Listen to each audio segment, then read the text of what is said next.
Well, hello. I know you are ready because it's been late in the week to find out what has happened to Christian and Hopeful. And I want to read the entire chapter to you. It's chapter 11 and it's titled Shepherd's Warnings, Dangers Avoided. Let's go. They continued on their path until they came to the Delectable Mountains, which belong to the Lord. Once they arrived, they climbed the mountains to see the gardens, orchards, vineyards, and fountains. From the fountains they drank the water and washed themselves, and they freely ate from the vineyards. Now, on the top of these mountains, shepherds were feeding their flocks, and they stood by the side of the highway. The pilgrims went to them, and leaning on their staves, as is common with weary pilgrims when they stand to talk, they asked, "Whose delectable mountains are these? And whose sheep are these that are pasturing on these mountains?" A shepherd answered, "These mountains are Emmanuel's land, and they are within sight of his city. The sheep are also his, and he laid down his life for them." "Is this the way to the celestial city?" Christian asked. The shepherd replied, "You are going in the right direction." "How far is it to get there?" Christian inquired further. One of the shepherds said, "Too far for anyone except those who shall arrive there." "Is the way safe or dangerous?" Christian wanted to know.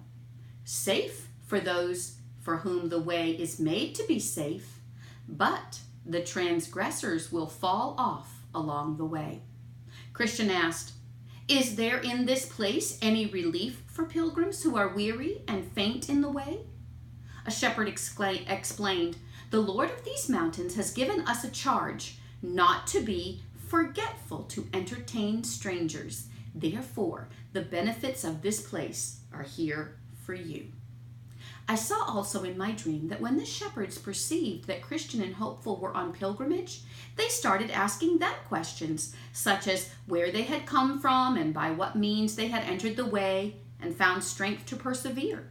"For few," they said, "who begin the journey make it this far." When the shepherds heard Christian's and Hopeful's answers, they were pleased, and looking lovingly upon them, warmly welcomed them to the Delectable Mountains. And here is a picture of Christian and Hopeful talking with the shepherds and looking at their sheep. The shepherds, whose names were Knowledgeable, Experienced, Watchful, and Sincere, took them by the hand and led them to their tents, where a meal had been prepared for them. They asked the pilgrims to stay there a while, to get acquainted and to refresh themselves with all the good things of the Delectable Mountains. Christian and Hopeful told them that they were happy to stay. They then went to rest that night because it was very late. Then I saw in my dream that in the morning the shepherds called Christian and Hopeful to them and asked them to walk with them upon the mountains. So they went with them and walked a while, having a pleasant view all around them. Then the shepherds said one to another, "Shall we show these pilgrims some wonders?"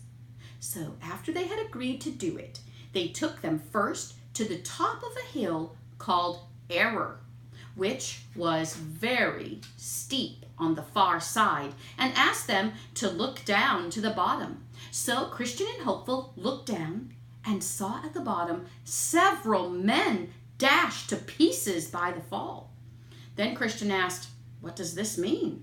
The shepherds answered, "Haven't you heard of those who fell into error by listening to Hymenaeus and Philetus, who denied the faith by refusing to believe in the resurrection of the body?"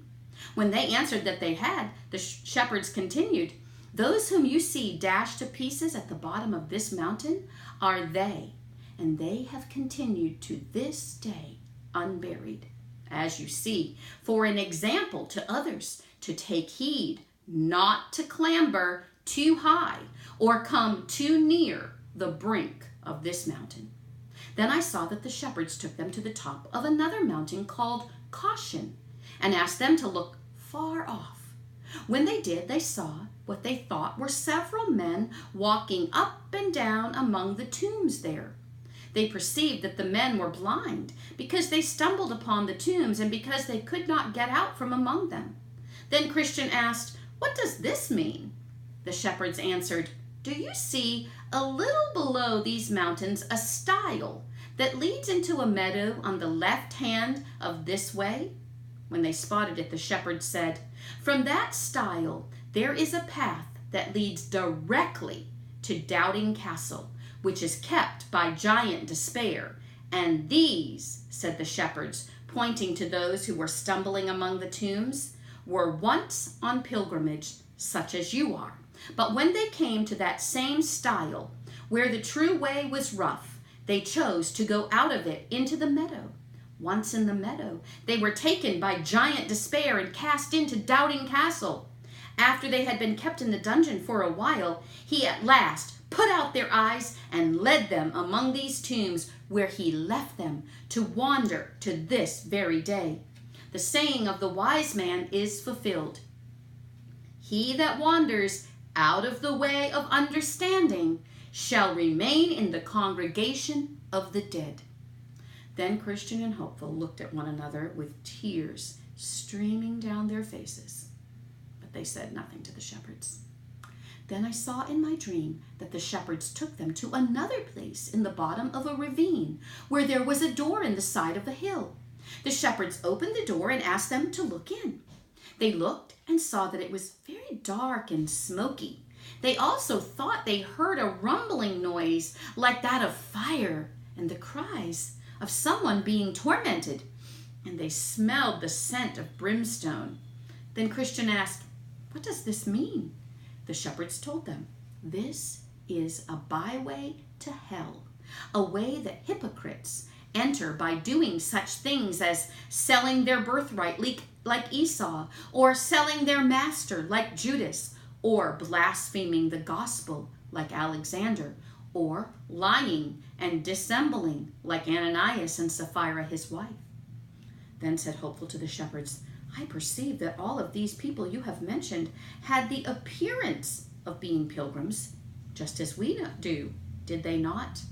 "Yes, and for a long time too," a shepherd replied. Hopeful inquired, "How long did they appear to go on their pilgrimage before they were miserably cast away?" A shepherd answered, "Some came as far as these mountains, some even farther, and some were lost long before they ever got here." Then the pilgrims said to one another, "We need to cry to the strong one for strength." "Yes," a shepherd agreed, "and you will need to use that strength when you get it." By this time, all agreed that the pilgrims should continue their journey, so they walked together toward the end of the mountains. Then the shepherds said one to another, "Let us show the pilgrims the gates of the celestial city, if they have skill to look through our telescope." The pilgrims consented eagerly to the idea, so they took them to the top of a high hill called Clear and gave them their telescope, which the pilgrims carefully looked through. But their recollections of all that the shepherds had shown them made them tremble a little, causing their hands to shake and making it difficult to see clearly through the glass. But they thought they saw something like a gate and also some of the glory of the place. As they prepared to depart these mountains, they sang this song: "Thus by the shepherds secrets are revealed, which from all other men are kept concealed. Come to the shepherds, then, if you would see these deep things hid, and that mystery be." Before they departed, the shepherd Knowledge gave them a map of the way. Another shepherd, Experience, told them to beware of the flatterer. The third, Watchful, warned them not to sleep on the enchanted ground. And the fourth, Sincere, bid them Godspeed. So I awoke from my dream. And that is the end of that chapter. I hope that you are thinking about these things and how God has prepared this path for them, and along the way he has given them instruction. When they have followed it, he has seen them through these very difficult places, but when they have disobeyed, then they have suffered great consequences. I want you to stay on the path. I want to stay on the path.